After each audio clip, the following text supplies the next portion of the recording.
Hello friends, അസ്സാം വലൈക്കും. ഏവർക്കും ദ വേൾഡ് ഓഫ് ഹിസ്റ്ററീസിൻ്റെ യൂസുഫ് നബിയുടെ ചരിത്രത്തിലെ പാർട്ട് 3യിലേക്ക് സ്വാഗതം. ഇതിന് മുന്നേയുള്ള പാർട്ടുകൾ ചാനലിലുണ്ട്. അത് പോയി കണ്ടതിന് ശേഷം മാത്രം പാർട്ട് 3 കാണാൻ ശ്രദ്ധിക്കുക.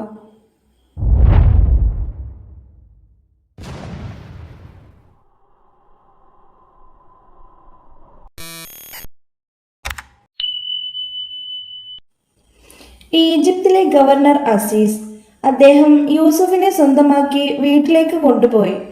വിവാഹം കഴിഞ്ഞ് വർഷങ്ങളായിട്ടും സന്താനഭാഗ്യമില്ലാതെ വിഷമിക്കുകയായിരുന്നു അസീസിന്റെ ഭാര്യ റായിൽ അവർക്ക് അടിമയെ വളരെയേറെ ഇഷ്ടപ്പെട്ടു. സുലൈഖ എന്ന പേരിലാണ് റായിൽ അറിയപ്പെട്ടിരുന്നത്.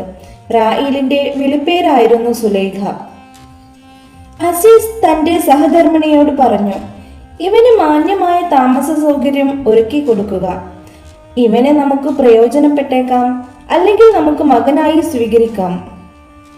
അടിമയായിട്ടല്ല, രാജകുമാരനായിട്ടാണ് യൂസുഫ് അലൈഹിസ്ലാം കൊട്ടാരത്തിൽ കഴിഞ്ഞത്. അടിമച്ചന്തയിൽ എത്തിയ കഥ അദ്ദേഹം ഗോപ്യമാക്കി വെച്ചു.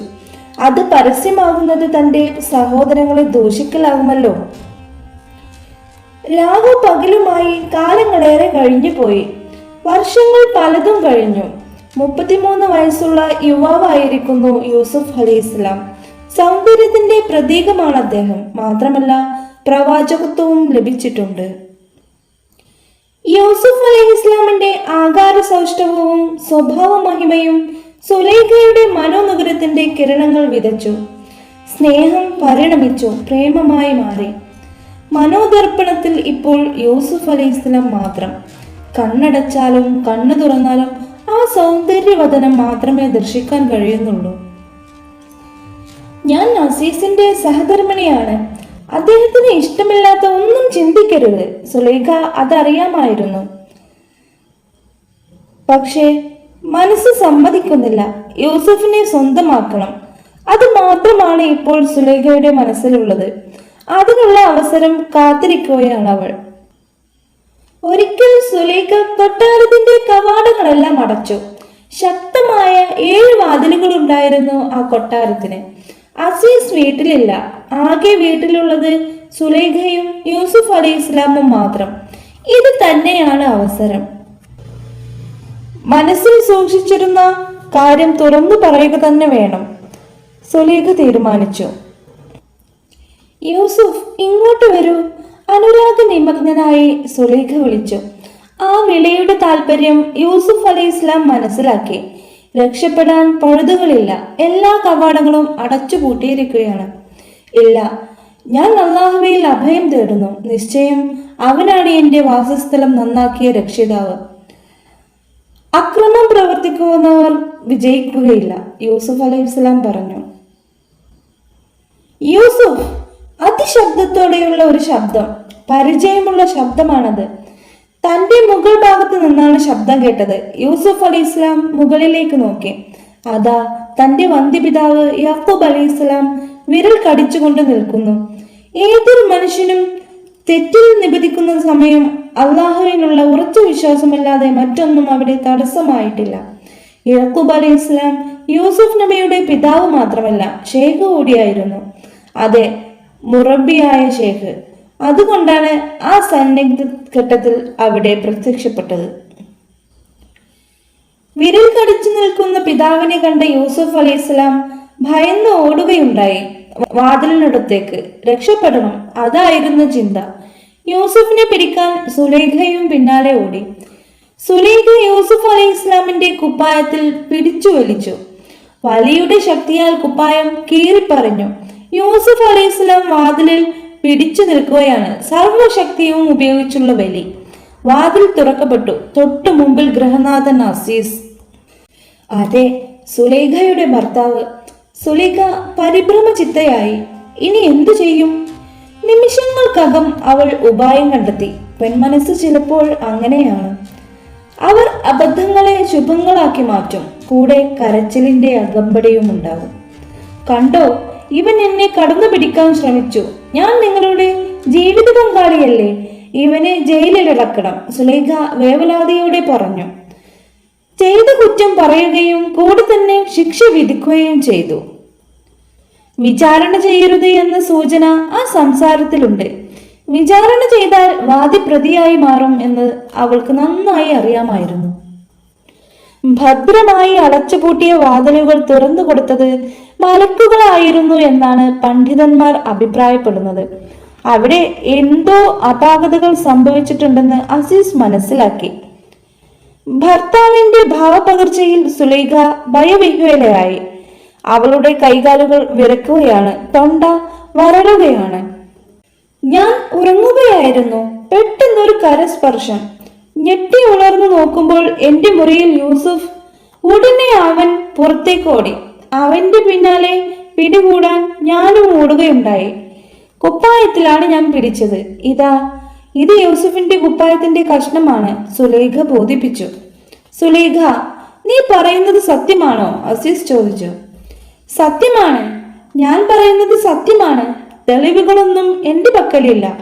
യൂസുഫ്, ഞാൻ നിനക്ക് നന്മ മാത്രമാണ് ഉദ്ദേശിച്ചത്. മകന്റെ സ്ഥാനത്താണ് ഞാൻ നിന്നെ കണ്ടത്. എന്നിട്ടും നീ നന്ദികേടാണല്ലോ കാണിച്ചത്. എന്റെ ഭാര്യയെ അപമാനിക്കാൻ നീ ശ്രമിച്ചില്ലേ? അസീസ് ദുഃഖഭാരത്തോടെയാണ് ചോദിക്കുന്നത്. ഇല്ല, ഞാൻ ഒരു തെറ്റും ചെയ്തിട്ടില്ല. ഇത് സത്യമാണ്. താങ്കളുടെ ഭാര്യയാണ് തെറ്റ് ചെയ്തത്. എന്നെ പിടിക്കാൻ ശ്രമിച്ചപ്പോൾ ഞാൻ പുറത്തേക്ക് ഓടുകയായിരുന്നു, യൂസുഫ് അലൈഹിസ്സലാം ദൈന്യത്തോടെ പറഞ്ഞു. നീ പറയുന്നത് സത്യമാണോ? അതിന് തെളിവുണ്ടോ? അസീസ് വീണ്ടും ചോദിച്ചു.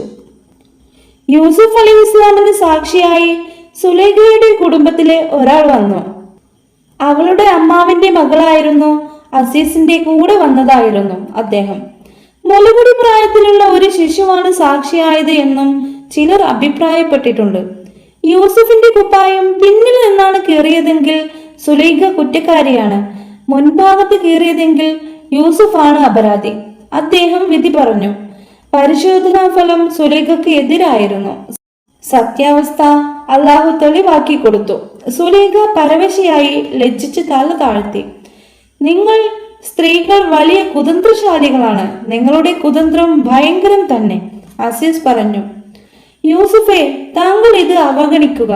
ഒരാളെയും അറിയിക്കരുത്, അസീസ് അറിയിച്ചു.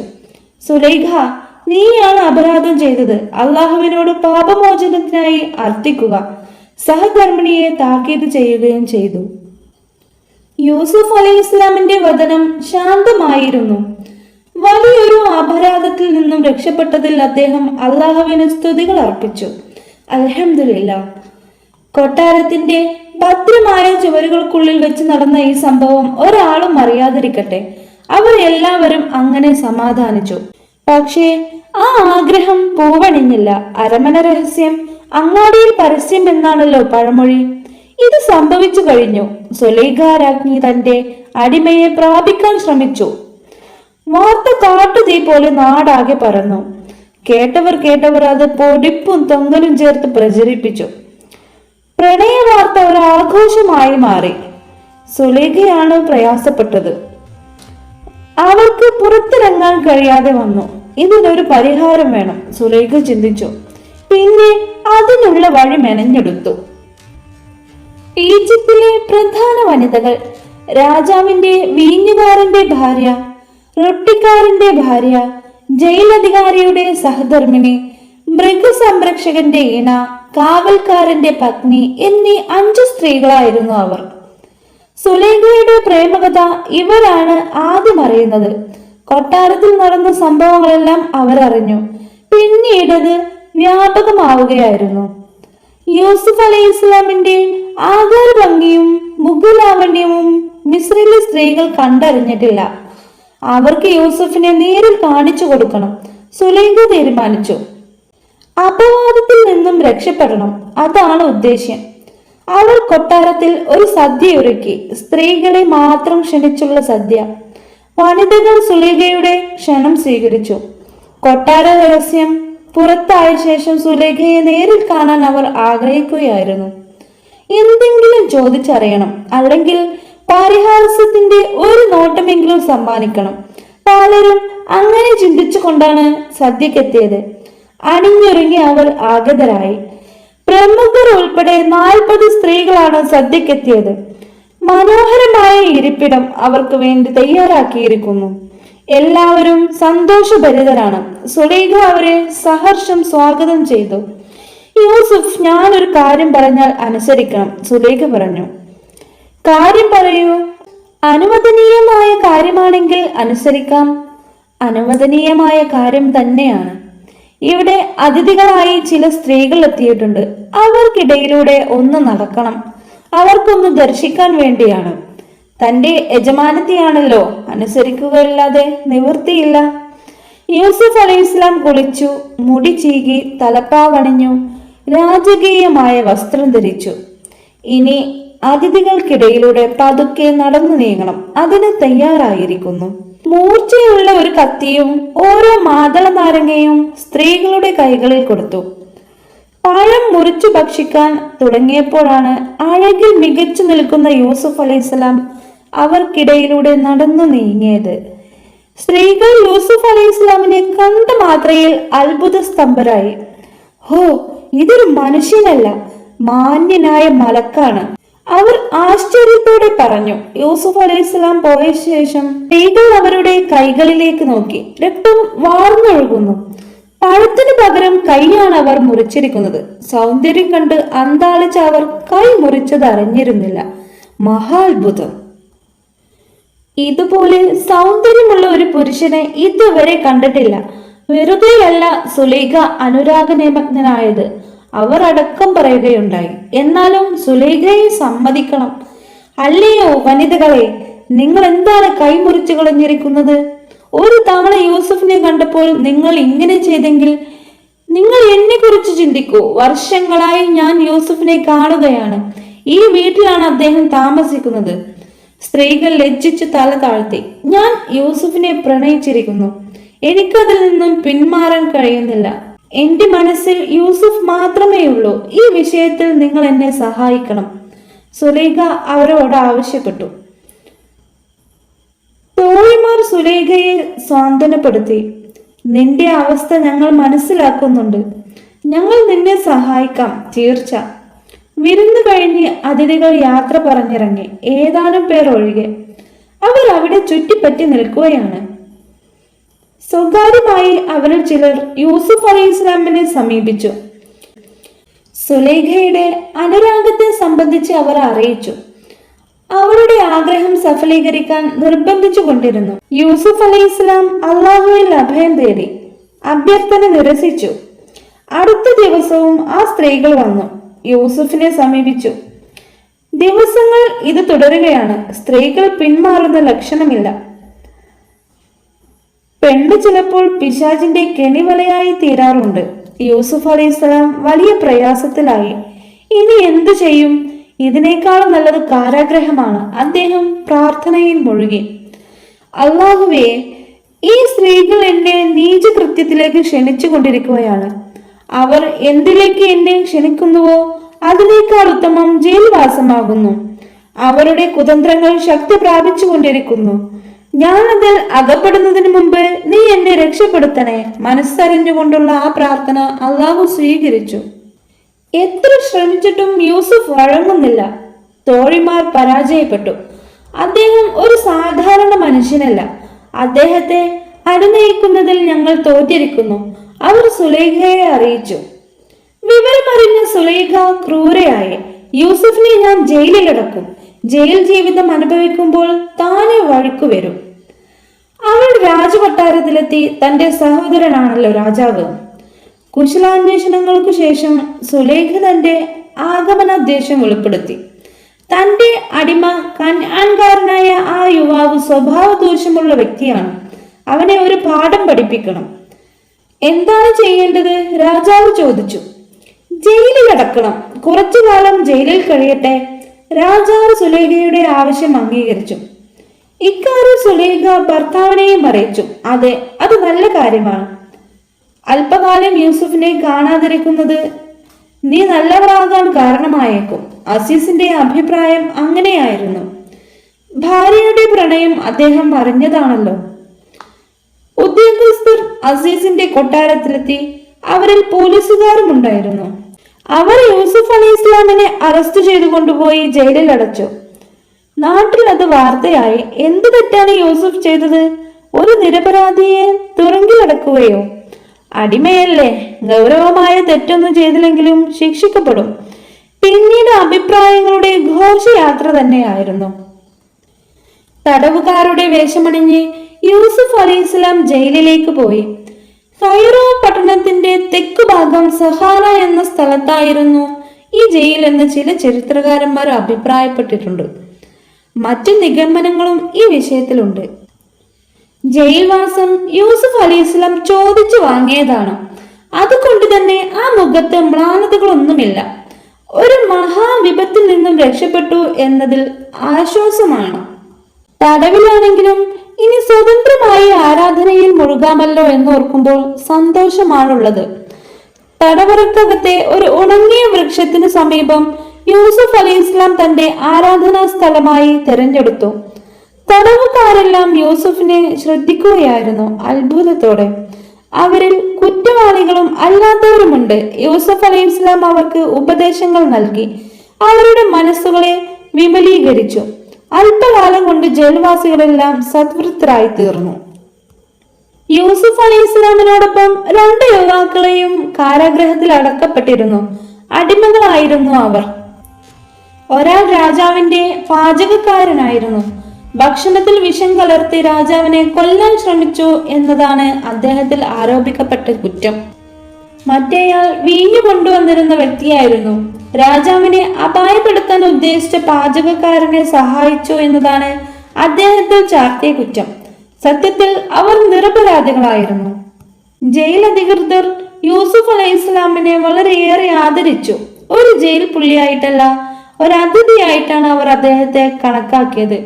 താമസിക്കാൻ പ്രത്യേക മുറി നൽകി ആരാധനാ സൗകര്യവും ഏർപ്പെടുത്തി കൊടുത്തു. യൂസുഫ് അലൈഹി ഇസ്ലാം കുറ്റവാളിയല്ലെന്ന് അവർക്ക് ബോധ്യമുണ്ടായിരുന്നു. സുലൈഖ ഇടയ്ക്കിടയ്ക്ക് ജയിലിലെത്തും. യൂസുഫ് അലൈഹി ഇസ്ലാമിനെ കാണലാണ് ഉദ്ദേശ്യം. അദ്ദേഹത്തെ കാണാതിരിക്കാൻ അവൾക്ക് കഴിയുന്നില്ല. അവളുടെ രക്തത്തിൽ അലിഞ്ഞു ചേർന്നതായിരുന്നു യൂസുഫ് അലൈഹി ഇസ്ലാമിനോടുള്ള സ്നേഹം. അതീവ സുന്ദരിയാണ് സുലൈഖ. അവർ സന്ദർശകയായി ജയിലിലെത്തുമ്പോൾ തടവുകാർ അടുത്തുകൂടും. ആർക്കെങ്കിലും മോചനമുണ്ടോ, എന്തെങ്കിലും സമ്മാനമുണ്ടോ എന്നൊക്കെ അറിയാനാണ് ഉദ്ദേശം. പിന്നെ ആ സൗന്ദര്യം ആസ്വദിക്കലും. ആളുകൾ പിരിഞ്ഞു പോകുന്നത് വരെ അവൾ അവിടെ ചിലവഴിക്കും. ആളുകൾ പോയി കഴിഞ്ഞാൽ സുലൈഖ ജയിൽ അധികൃതരോട് ഉപദേശിക്കും. യൂസുഫ് അലൈഹി ഇസ്ലാം കുറ്റവാളിയല്ല, അദ്ദേഹത്തെ മാന്യമായി ഇടപഴകണം. നല്ല താമസ സ്ഥലവും നല്ല ഭക്ഷണവും നൽകണം. യൂസുഫ് അലൈഹി ഇസ്ലാം പ്രവാചകനായിരുന്നല്ലോ. പ്രവാചകന്മാർക്ക് ദിവ്യബോധനം ലഭിച്ചുകൊണ്ടിരിക്കും. അതിനു പുറമെ യൂസുഫ് അലൈഹി ഇസ്ലാമിന് സ്വപ്ന വ്യാഖ്യാനത്തിനുള്ള പരിജ്ഞാനം ഉണ്ടായിരുന്നു. സഹകാരികളിൽ ആർക്കെങ്കിലും സ്വപ്ന ദർശനം ഉണ്ടായാൽ അതിന്റെ വ്യാഖ്യാനം അദ്ദേഹം വിശദമാക്കി കൊടുക്കുമായിരുന്നു. യൂസുഫ് അലൈഹി ഇസ്ലാമിന്റെ ആഗമനത്തോടെ ആ തടവറ ഒരു ആത്മീയ കേന്ദ്രമായി പരിണമിച്ചു. അന്തേവാസികളെല്ലാം സന്തുഷ്ടരായി തീർന്നു. ഒരു പ്രഭാതവേള. തടവുകാർ പലരും സുഷുപ്തിയിലാണ്. യൂസുഫ് അലൈഹി ഇസ്ലാം പ്രഭാത കർമ്മങ്ങൾ നിർവഹിച്ചു കൊണ്ടിരിക്കുന്നു. നേരത്തെ ഉണരുന്നത് ഐശ്വര്യത്തിന് കാരണമാണ്, ആരോഗ്യദായകമാണ്. സത്യവിശ്വാസികളുടെ ചര്യയും അതാണ്. യൂസുഫ് അലൈഹി ഇസ്ലാമിന്റെ അടുക്കൽ 2 യുവാക്കൾ എത്തി. അവർ തടവുകാരാണ്, യൂസുഫ് അലൈഹി ഇസ്ലാമിനോടൊപ്പം തടവിലാക്കപ്പെട്ടവർ. അവരിൽ ഒരാൾ പറഞ്ഞു, അവന്റെ പേര് സർഹം എന്നായിരുന്നു. രാജാവിന്റെ പാചകക്കാരനായ അടിമയാണ് സർഹം. രാജാവിന്റെ ശത്രുക്കൾ സർഹമിനെ സമീപിച്ചു. ഭക്ഷണത്തിൽ വിഷം കലർത്തി രാജാവിനെ അപായപ്പെടുത്താൻ കൽപ്പിച്ചു. അങ്ങനെ ചെയ്താൽ നിന്നെ അടിമത്തത്തിൽ നിന്നും മോചിപ്പിക്കാം, ധാരാളം സമ്പത്തും നൽകാം. പക്ഷേ സർഹം വഴങ്ങിയില്ല. പ്രലോഭനങ്ങളെല്ലാം അദ്ദേഹം തിരസ്കരിച്ചു. പിന്നീട് ആ കുറ്റം അദ്ദേഹത്തിൽ തന്നെ വന്നു ചേർന്നു. ഉന്നതന്മാർക്ക് വഴിപ്പെട്ടില്ലെങ്കിൽ അങ്ങനെയാണ് സംഭവിക്കുക. യൂസുഫ്, താങ്കൾ സത്യവാനാണ്, സദാചാരവൃത്തനുമാണ്. താങ്കൾക്ക് സ്വപ്നത്തിന്റെ വ്യാഖ്യാനങ്ങൾ അറിയാമല്ലോ. ഞാൻ ഇന്നലെ ഒരു സ്വപ്നം കണ്ടു. ആ സ്വപ്നം എന്നെ ചകിതനാകുന്നു. അതിന്റെ പൊരുൾ അറിയണം. സർഹം തുടർന്നു. എന്താണ് താങ്കൾ കണ്ട സ്വപ്നം? പറയൂ, ഞാൻ കേൾക്കട്ടെ. ഞാൻ റൊട്ടി ചുമന്നു കൊണ്ടുപോവുകയായിരുന്നു. അപ്പോൾ പക്ഷികൾ വന്നു എന്റെ തലയിൽ റൊട്ടി കൊത്തി വലിച്ചു തിന്നതാണ് ഞാൻ കണ്ട സ്വപ്നം. ഇത് കേട്ട് മാത്രയിൽ യൂസുഫ് അലൈഹി ഇസ്ലാമിന് കാര്യം മനസ്സിലായി. രാജാവിനെ കൊല്ലാൻ ശ്രമിച്ച കൊടും കുറ്റവാളിയായിട്ടാണ് സർഹമിനെ തടവിലാക്കപ്പെട്ടിരിക്കുന്നത്. താമസം വിന അവനെ തൂക്കിക്കൊല്ലും എന്നായിരുന്നു ആ സ്വപ്നത്തിന്റെ വ്യാഖ്യാനം. യൂസുഫ് അലൈഹി ഇസ്ലാം അക്കാര്യം അദ്ദേഹത്തെ അപ്പോൾ അറിയിച്ചില്ല. സാവകാശം അള്ളാഹുവിന്റെ വിധിയെ കുറിച്ച് ബോധ്യപ്പെടുത്തിയതിനു ശേഷം അറിയിക്കാൻ വേണ്ടി പിന്തിക്കുകയായിരുന്നു. മറ്റൊരാൾ ബർഹം എന്നാണ് അവന്റെ പേര്.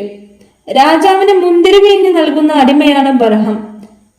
പാചകക്കാരനായ സർഹമിനെ സഹായിച്ചു എന്നാണ് ബർഹമിന്റെ മേൽ ചാർത്തപ്പെട്ട കുറ്റം.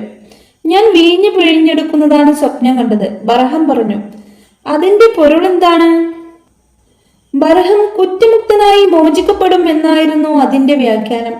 യൂസുഫ് അലൈഹി ഇസ്ലാം അതും ഗോപ്യമാക്കി വെച്ചു. തങ്ങളുടെ സ്വപ്ന വ്യാഖ്യാനം എന്താണെന്നറിയാൻ അവർ പ്രതീക്ഷാ നിർഭരായിരിക്കുകയാണ്. യൂസുഫ് അലൈഹി ഇസ്ലാം പറയുന്ന വ്യാഖ്യാനം സത്യമായി പുലരുക തന്നെ ചെയ്യും. നിങ്ങൾക്കിന്ന് ലഭിക്കാൻ പോകുന്ന ആഹാരം എന്താണെന്ന് എനിക്ക് അറിയിച്ചു തരാൻ കഴിയും. അതിന്റെ അളവും രുചിയും എല്ലാം ഞാൻ അറിയിച്ചു തരാം. മറ്റൊരു വിഷയം പറഞ്ഞു അവരുടെ ശ്രദ്ധ തിരിക്കുകയായിരുന്നു. യൂസുഫ് അലൈഹി ഇസ്ലാം അറിയിച്ചതുപോലെയുള്ള ഭക്ഷണമാണ് അവർക്ക് ലഭിച്ചത്. അതിന്റെ അളവിലും നിറത്തിലും രുചിയിലും ഒന്നും ഒരു മാറ്റങ്ങൾ ഉണ്ടായിരുന്നില്ല. ബർഹമും സർഹമും അത്ഭുതപ്പെട്ടു. താങ്കൾ ഇത് എങ്ങനെയാണ് അറിഞ്ഞത്? അവർ ആശ്ചര്യത്തോടെ ചോദിക്കുകയായിരുന്നു. ഇതെല്ലാം അള്ളാഹു എനിക്ക് അറിയിച്ചു തന്നതാണ്. എന്റെ രക്ഷിതാവ് അവൻ സർവവിജ്ഞാനിയാകുന്നു. അവനിൽ വിശ്വസിക്കാത്തവരെയും പരലോക നിഷേധികളുടെയും മാർഗം ഞാൻ ഉപദേശിച്ചിരിക്കുന്നു. എന്റെ പിതാക്കളായ ഇബ്രാഹിം, ഇസ്ഹാഖ്, യാക്കൂബ് എന്നിവരുടെ മാർഗത്തെ ഞാൻ പിന്തുടരുകയും ചെയ്തിരിക്കുന്നു. തലമുറയിലെ എന്റെ കൂട്ടുകാരെ, വ്യത്യസ്തരായ പല രക്ഷിതാക്കളാണോ, അതല്ല എല്ലാം അടക്കി ഭരിക്കുന്ന ഏകനായ അള്ളാഹു ആണോ? ആരാണ് ഉത്തമൻ? തന്നെ സമീപിച്ച വ്യക്തികളെ സത്യമാർഗത്തിലേക്ക് ക്ഷണിക്കുകയായിരുന്നു യൂസുഫ് അലൈഹി ഇസ്ലാം. ആദ്യം ചില ദൃഷ്ടാന്തങ്ങൾ കാണിച്ചു കൊടുത്തു. അവരെ ആശ്ചര്യഭരിതരും ചിന്താശീലരുമാക്കി. അതിനുശേഷം ഉപദേശങ്ങൾ നൽകുകയുമായിരുന്നു. പൂർവപിതാക്കളെ പരിചയപ്പെടുത്തിയും അള്ളാഹുവിന്റെ അനുഗ്രഹത്തെ വാഴ്ത്തിയുമായിരുന്നു ഉപദേശം.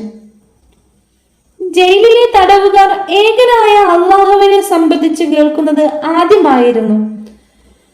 അവർ പാരമ്പര്യമായി ബഹുദൈവാരാധന ശീലിച്ചവരാണ്. ഇക്കാര്യം മനസ്സിലാക്കി തന്നെയാണ് യൂസുഫ് അലൈഹി ഇസ്ലാം അവരെ തൗഹീദിലേക്ക് ക്ഷണിച്ചത്.